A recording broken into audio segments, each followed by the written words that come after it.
दोस्तों, आज हम बर्ड फ्लू के बारे में बात करेंगे, जो कि एक इम्पॉर्टेंट हेल्थ कंसर्न बनता जा रहा है इंडिया में। ये काफ़ी शॉर्ट पीरियड में काफ़ी ज़्यादा फैलता जा रहा है। इस वीडियो में हम बर्ड फ्लू क्या है, ये कैसे फैलता है, इसके क्या क्या साइन एंड सिम्टम्स हैं और क्या क्या प्रिकॉशंस लेने चाहिए, और एट द एंड कुछ कॉमनली आस्क्ड क्वेश्चंस उनके बारे में मैं आंसर करूँगा। तो शुरू करते हैं आज का डिस्कशन। बर्ड फ्लू को एवियन फ्लू भी कहा जाता है। बर्ड फ्लू ये सभी प्रकार के बर्ड्स में पाया जा रहा है, जैसे poultry bird, chicken, ducks, crow, sparrow, parrots में भी पाया जा रहा है। बर्ड फ्लू वायरस ये इन्फ्लुएंजा ए वायरस है। बर्ड फ्लू वायरस ये बर्ड टू बर्ड फैलता है, बर्ड टू बर्ड इन्फेक्ट होता है। ये बर्ड टू ह्यूमन इन्फेक्ट भी हो सकता है, पर ह्यूमन टू ह्यूमन नहीं इन्फेक्ट होता है, जो कि कोरोना वायरस कोविड-19 फैलता है। बर्ड फ्लू वायरस के स्ट्रेन्स अगर कहीं पर हो और अगर किसी थ्रू यू एक्सक्रीट या फिर फीसेस या फिर partially cooked poultry food, partially cooked raw food, partially cooked eggs या फिर किसी फॉर्म के अगर एग्स, इन्फेक्टेड एग्स अगर खा लें तो वो बर्ड टू ह्यूमन ट्रांसफ़र हो सकता है। रिसेंटली पाए जाने वाले स्ट्रेन्स H5N1 ये मध्य प्रदेश, राजस्थान, महाराष्ट्र और कई अन्य स्टेट्स में पाया गया है, जबकि H5N1 ये हिमाचल प्रदेश में देखा गया है। अब हम बात करते हैं इसके साइन एंड सिम्टम्स क्या क्या हैं। जैसे कोई नॉर्मल कॉमन फ्लू के सिम्टम्स हैं, वैसे ही सिम्टम्स स्टार्ट होते हैं। इनिशियली कोल्ड, कफ, गले में खराश, फीवर, बॉडी एक, फिर कंजेशन, चेस्ट में कंजेशन, कफ, निमोनिया और फिर एक्यूट रेस्पिरेटरी डिस्ट्रेस सिंड्रोम में डेवलप हो सकता है। ये रिस्क फैक्टर छोटे बच्चों में है, लेस देन 2 इयर्स, या फिर बुजुर्गों में above the age of 60 years ये पाया जाता है, या फिर प्रेग्नेंट वुमेन या फिर कोमॉर्बिड कंडीशन जिसमें है, उनके लिए ये बहुत ज़्यादा रिस्क फैक्टर है। इसे हमें सीरियसली इसलिए लेना चाहिए ताकि क्योंकि ये हाईली मॉर्टेलिटी रेट इसका काफ़ी ज़्यादा है। अब 60% इसका मॉर्टेलिटी रेट है, यानी कि अगर 100 लोगों को अगर ये हो जाए तो 60% लोगों में डेथ होने के चांसेस हैं। इस वायरस के हाई पैथोजेनिसिटी स्ट्रेन्स भी देखे गए हैं और लो पैथोजेनिसिटी स्ट्रेन्स भी देखे गए हैं।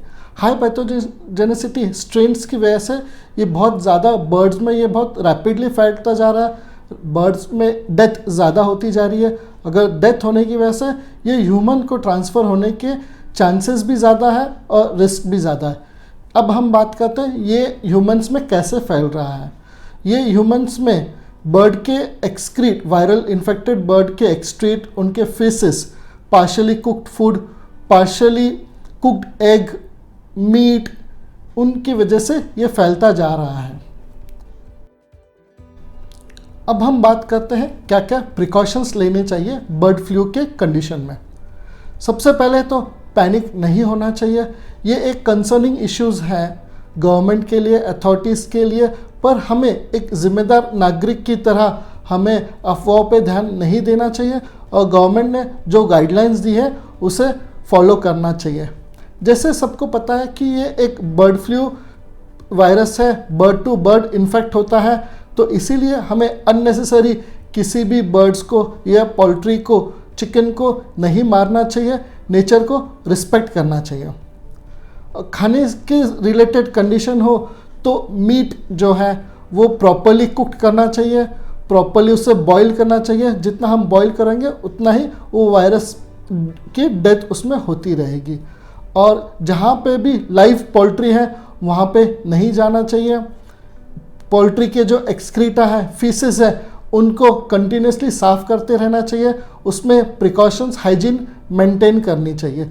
जैसे हम कोविड की सिचुएशन में हमने इतनी सारी प्रिकॉशंस ली है, सोशल डिस्टेंसिंग मेंटेन किया है, मास्क फॉलो किया है और बाकी के जैसे प्रिकॉशंस लिए, इसमें भी वैसे ही प्रिकॉशंस फॉलो करते रहना चाहिए। बर्ड फ्लू से अगर बचना है तो हमें अपनी इम्यूनिटी इम्प्रूव करनी होगी, हरी सब्जियां ज़्यादा खानी होगी और हाइजीन, हमारे एनवायरनमेंट में आसपास हाइजीन अच्छे से मेंटेन करना होगा। अब हम बात करते हैं एक कॉमनली आस्क्ड क्वेश्चंस जो क्लिनिक में पूछा जाता है। कुछ दिनों से पूछा जा रहा है कि बर्ड फ्लू की वैक्सीन है या नहीं। जी हाँ, इसमें वैक्सीन्स हैं बर्ड फ्लू के, पर वो काफ़ी कम लोगों को दिया जाता है या फिर एज ए रिसर्च पर्पस या फिर जहाँ पर हाई रिस्क एरियाज़ हैं वहाँ पर उन लोगों को ये वैक्सीन दिया जाता है। कुछ क्वेश्चंस ऐसे भी पूछे जाते हैं कि जो कॉमन फ्लू वैक्सीन है वो बर्ड फ्लू वैक्सीन में बर्ड फ्लू वायरस के लिए यूज़फुल है या नहीं। जी नहीं, ये यूज़फुल नहीं है। इस वायरस के स्ट्रेन्स अलग हैं, तो इसलिए ये बाकी के फ्लू वैक्स के लिए यूज़फुल है, पर बर्ड फ्लू वैक्सीन के लिए यूज़फुल नहीं है।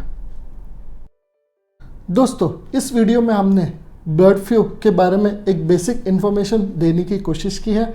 इस वीडियो में हमने बर्ड फ्लू क्या है, वो कैसे फैलता है, इसके क्या क्या साइन एंड सिम्टम्स हैं, इसमें क्या क्या प्रिकॉशंस लेने चाहिए और कुछ क्वेश्चंस वैक्सीन से रिलेटेड उसके हमने आंसर किए हैं। आशा करता हूँ आपको ये वीडियो पसंद आया होगा।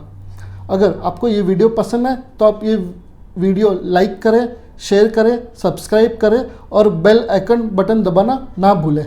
थैंक यू, धन्यवाद, टेक केयर, स्टे हेल्दी।